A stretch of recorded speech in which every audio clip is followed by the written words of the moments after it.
So dito nga po mga kalingap mga ka-EDSI, Viancy kaya daw nanalo dahil dito. So yan po yung ating pag-uusapan po mamaya mga kalingap mga ka-EDSI.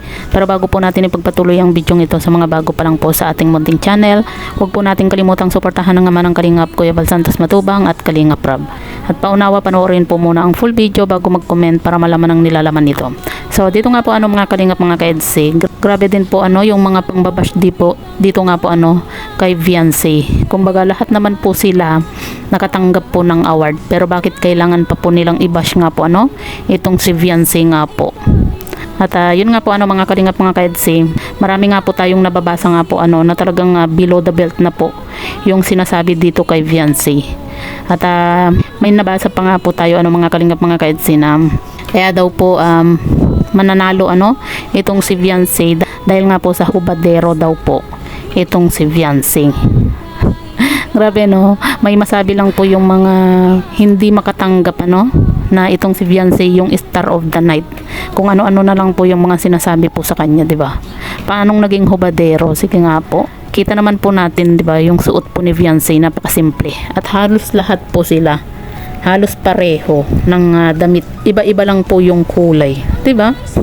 At bakit itong si Viancy lang po yung binabash po ng binabash?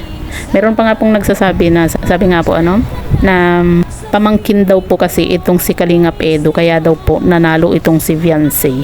Excuse me lang kung yun yung basihan po nila na kaya daw po nanalo itong si Viancy dahil pamangkin itong si Kalingap Edu, bakit hindi po si Kalingap Edu yung nanalo sa mga boys, 'di ba? Kung talagang yun ang basehan po ng mga basher na ito, bakit si Viancy pamangkin din naman po nila itong si Kalingap Dan, 'di ba? Bakit ba itong EDSI lang po yung as in binabash po nila ng binabash nga po palibhasa kasi talagang hindi nila matanggap na talagang deserve po ni Viancy na manalo.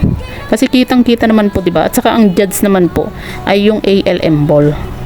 Tapos sinasabi pa po nila na bias daw kasi nga pamangkin daw po ng matubang itong si Kalingap Edu. Pamangkin si Kalingap Edu, bakit siya natalo? 'Di ba? Yan kasi yung mga inggit Sabi nga nila, 'di ba? Dapat kung inggit ka, pikit ka na lang.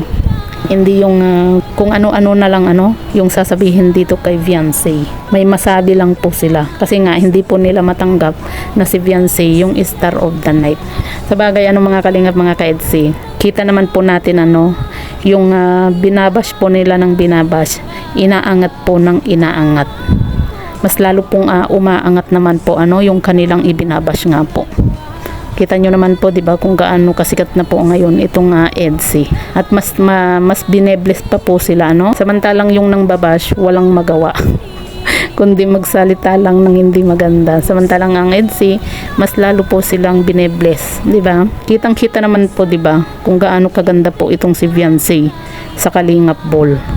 At saka lahat naman po sila, 'di ba, magaganda. Kaya bakit kailangan pa na i-bash po itong si Viancy nga po? Na pare-pareho naman po silang may award. Hindi na lang sila maging masaya nga po kung ano man po yung naging resulta ng Kalingap Ball, 'di ba?